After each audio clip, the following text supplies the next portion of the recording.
Ahoy! It's been nearly 3 years since I've dedicated a video to this paint color. I don't normally like to talk about it, but so many of you wanted me to go into detail on Benjamin Moore's Chantilly Lace, as well as give my updated color palette for it for this year. As cringe as it makes me feel sometimes, I'm gonna do it because it's not the color's fault that I dislike it so much. Objectively, Chantilly Lace can be a beautiful color as long as it's not being used and abused, which I think it is sometimes. For those of you that are new to the channel, what am I even talking about here? Well, this is Color Quickie, where I essentially review a paint color, tell you how I might want to use it in my home, and also give you an entire color palette based around it as well, just as a fun little bonus. What makes Chantilly Lace unique specifically is the fact that it is definitively the brightest white paint color that Benjamin Moore paint makes.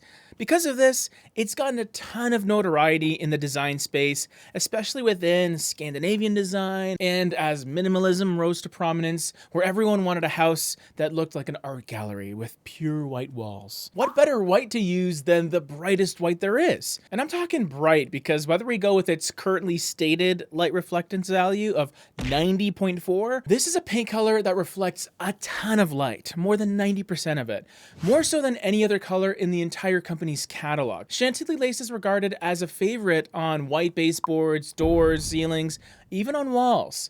Big, bright white walls, blinding your eyeballs with its radiance. Honestly, my beef with Chantilly Lace has been with its untouchable status as the definitive white paint color. You don't want to look at any other paint color, Chantilly Lace is the one. But my argument is, and it always has been, you don't always need the very brightest white for any particular project. But sometimes you do, which is why I put together a color palette based around Chantilly Lace, the paint color. Look, I get it. There's going to be a lot of you that have tested other paint colors like Oxford White, Decorator's White, even my beloved Super White. And none of them have done it for you quite like Chantilly Lace. So that's why I caved. I conceded for the greater good. And spoiler alert, this color palette that I'm about to give you is very much in line with bright whites. Essentially, all of these colors are going to be light, if not maybe mid-tone. There are no dark colors today because if you're into Chantilly Lace, I just feel like you want to keep things nice and airy, so that's what I did. The first color I'd recommend to go with is called Sea Pearl,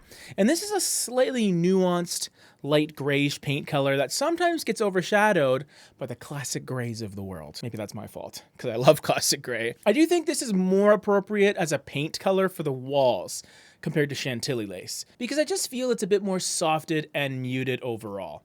I think it's a great default choice for the walls because, believe it or not, even though Chantilly Lace is stark and clean and you would think it'd be the great automatic choice, Sea Pearl just feels a little more natural and it'll kind of hide in the background, won't be as bright and stark. And what's great is if you use Chantilly Lace in a more secondary fashion in those select areas where maybe you want something really clean and minimal, then you can put Chantilly. But otherwise, I think Sea Pearl just sort of fits the bill a bit better. White Wisp takes things into a slightly more transitional, contemporary direction by introducing even more of a cool temperature. It is a very gentle, light, peaceful gray, and it truly is light enough that it won't feel like it's bogging down the rest of your color palette.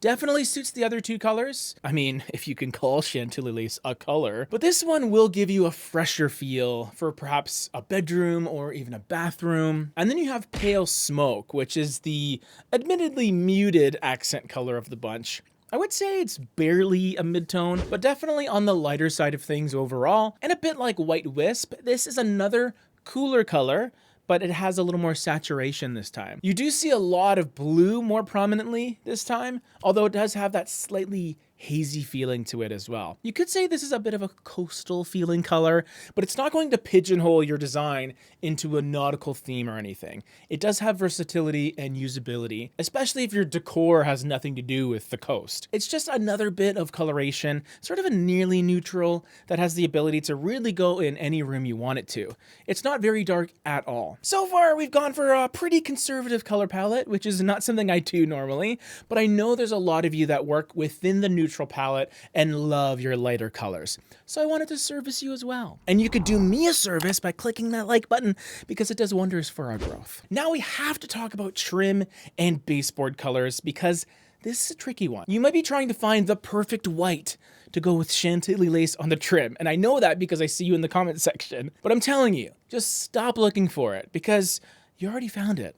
If you want to use Chantilly lace on your walls in any room and you want light trim to go with it, just stick with that same color on your baseboards. It's going to be a nice, seamless look. You don't want to make things too busy by going with white and off-white. Your woodwork is just going to blend into your walls, which I think will look great, especially if you're gravitating towards that minimalist, subtle sort of approach anyway. The thing is, though, be sure you're using wall paint on the walls and trim paint on the trim.